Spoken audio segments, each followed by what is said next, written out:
Good afternoon, ladies and gentlemen. Welcome back to Prado 120 Adventures. This is a bit of an update video.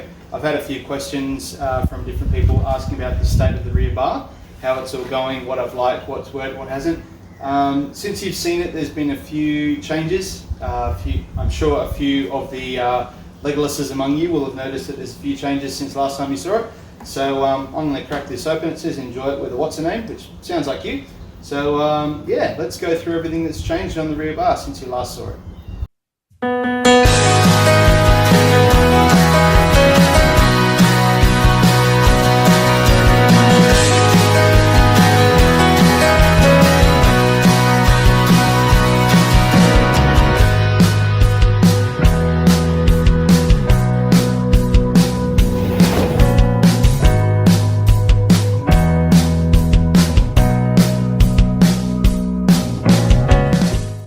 So if you're new to this channel, hello there. I'm Todd. This is Prado 120 Adventures, where I go over all the stuff I do with my Prado, whether it's going adventuring, whether it's fixing it, whether it's breaking it, whether it's trying to make it stronger, etc. Hopefully helping you guys out in the process. Most of you will know me, however, already, which is good. Good to see you guys coming back. Obviously, I'm not that scary. So the rear bar has been updated since you last saw it.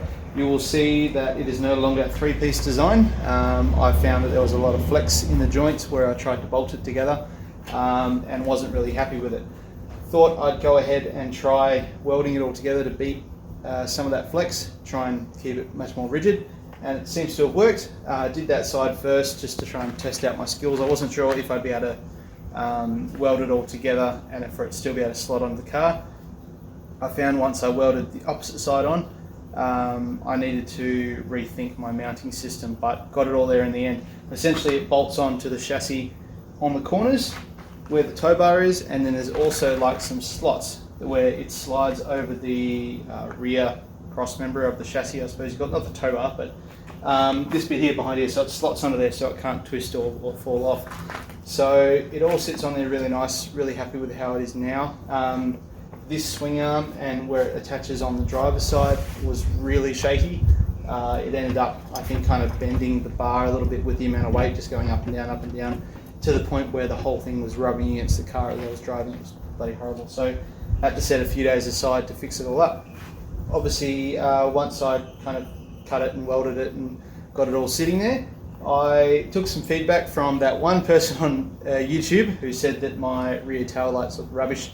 The little strip ones I used to have. Sorry mate, I didn't really listen to you because I thought they looked pretty cool. Downside was they weren't too functional, which was becoming a big impact because all the LEDs started blowing in them, and they become really affected by heat.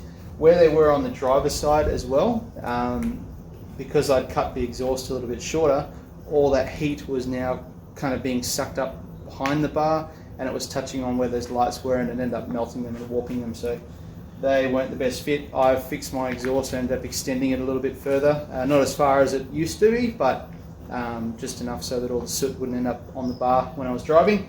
So I settled on these tail lights, which you can see here. These are an awesome little thing. Got the idea from Aaron Offroad. If you're watching, there you go, Aaron. I'll put the link up in the description of where to get them on eBay. They're about 60 bucks for a repair. I think they look really cool. These ones are very similar to the ones which he's put on his rear bar. He fitted them into a Kmart rear bar, but I had to make little mounts and everything behind this bar to get them to sit on there. So really happy with them. I'll put up some footage of them working. You can see the park lights on at the moment, and then they have a diffused brake and also scrolling indicators, which is, yeah, I think it's really cool. Makes it look like an Audi or something. Just wait for this bloody plane to pass overhead. Yeah, you better run. I'm sure they can hear me. Anyway, I'll open the bar up. Take this out. This little clip here just to make sure that that latch doesn't come undone as I'm driving. It's really secure, but it's not that hard to throw the pin on there. Pull the lever. Pull it out of the way. That swings out. Just lock that in place so it's nice and neat. So you can see the two tail lights there. Obviously they scroll outwards of the car. Once I put all them in, had to use a 48mm hole saw these two of them. Me and hole saws don't go too well together. After cleaning everything up, there was still like 9mm of steel for it to drill through in some pieces. So trying to take a little hole saw through that much steel was a bit of a mission, but we got there in the end. So they're all in there, repainted the bar in the same white Raptor. For this one I added more of the tinting paint. So Raptor suggests you use 50mm of whatever colour you're trying to tint the Raptor in. So 50mm of it. I did that last time, came off slightly not quite the factory colour. So I put 100mm in this time, and I think it colour matches really well. I've also put a few more layers of it on as well, so hopefully to stop a little bit of peeling or any damage you get from off-road from driving around in it.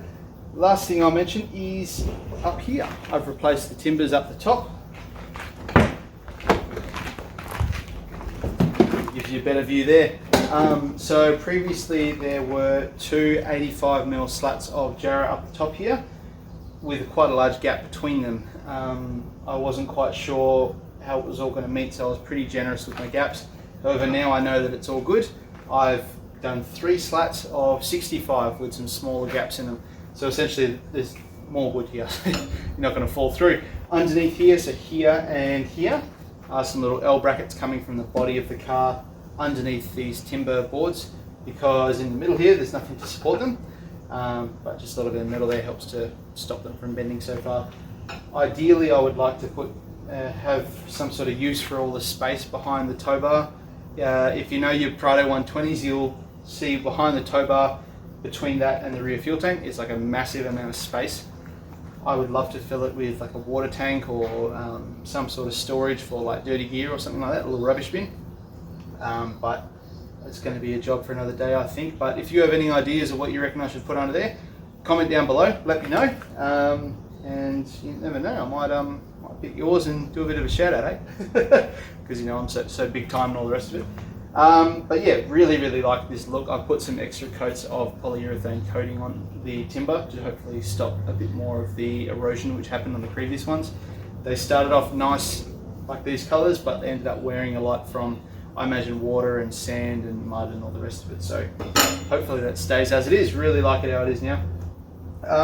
Some things that I really like about this bar, what's worked and what hasn't. I think that working with 3mm plate steel has been really good. I've found it's been really good to get lots of angles right. It's quite forgiving, but it's still quite strong. It's easy enough to bend if you want to make brackets, and you can double it up obviously for strength or for spacing stuff. It's very cheap to get hold of, very plentiful, good material to work with. Definitely back myself up on that one. Other people will say 4 or 5mm steel, but that just adds more complexity with trying to bend stuff or cut stuff and all the rest of it. So really like that. Love the timber on top here. I think it's just a nice little touch to be able to have a rear Jarrah deck that you can sit on at the beach and have a cuppa or a coldie or whatever. Really like that. Tail lights are awesome. This 7-pin trailer connector, exactly the same one that I had previously, except when I pulled it off to paint everything, the internals of it just fell apart. So this is a KT brand from, I think I got it from Super Cheap.